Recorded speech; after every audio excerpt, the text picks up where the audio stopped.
A sample of chromosomal DNA, also called genomic DNA, can be used as the starting material for the polymerase chain reaction, or PCR. With PCR, an investigator can amplify a single copy of a DNA segment into billions of identical copies. The DNA segment of interest, or target DNA, is indicated in red. In addition to the target DNA, a PCR reaction contains several other ingredients. These include free nucleotides, DNA primers, and the enzyme Taq polymerase. The primers are typically about 20 nucleotides long and are complementary in sequence to the ends of the target DNA. Taq polymerase is derived from hot springs bacteria and can tolerate the intense heat of a PCR reaction. A PCR reaction lasts several hours and typically consists of 20 to 35 repeating cycles. A cycle begins by heating the reaction mixture to 95 degrees Celsius. The heat denatures the DNA, breaking the hydrogen bonds that hold the strands together. After denaturing the DNA, the temperature is reduced to around 60 degrees so that the primers can form hydrogen bonds, or anneal, with their complementary sequences in the target DNA. Note that the primers and the target DNA follow base pairing rules.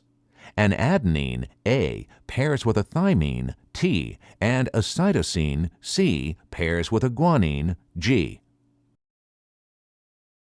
In the next phase, the temperature is raised to 72 degrees Celsius.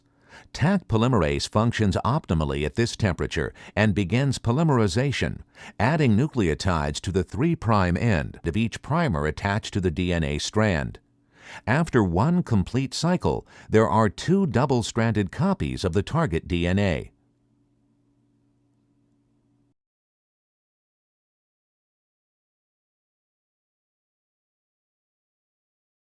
The PCR reaction mixture contains many copies of the primers and an abundant supply of nucleotides to perform many additional cycles. After a second cycle, there are 4 copies of the target DNA.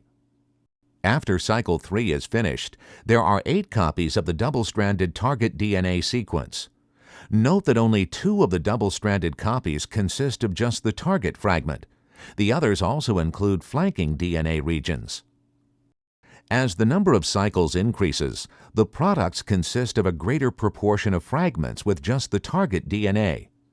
After 4 cycles, half of the fragments consist of just target DNA, and half of the fragments also contain flanking DNA.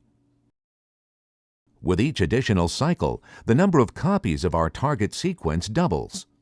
At the end of cycle 25, there are more than 33 million copies of this double-stranded target region.